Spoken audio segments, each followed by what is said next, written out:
Practice makes perfect.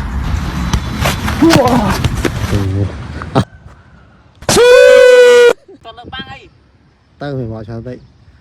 Tốt ơi, trôi mồm ạ. Mồm không ạ.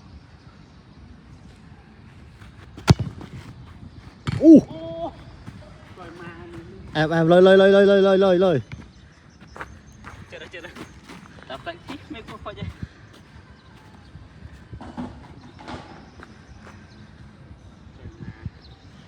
Mọi ở sắp đi. Practice make perfect. Ở đây trai dừng muốn.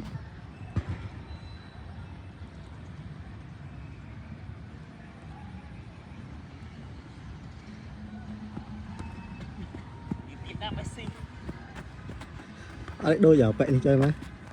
Vậy cái con cát thì không ai rồi, xài vô đời tiếp rồi. Mới chia rồi.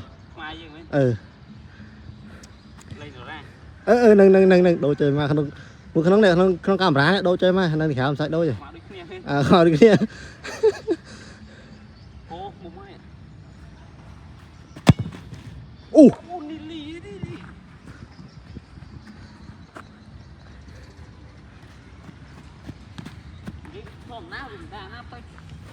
Mày xích đá phải khiến quả trố đó.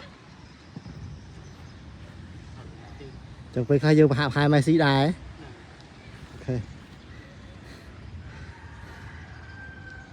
Thị trường mới.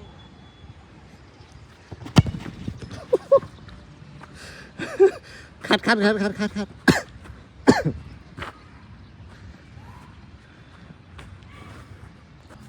Ôi bá này bao rồi. Khẩu tầm hồ hả?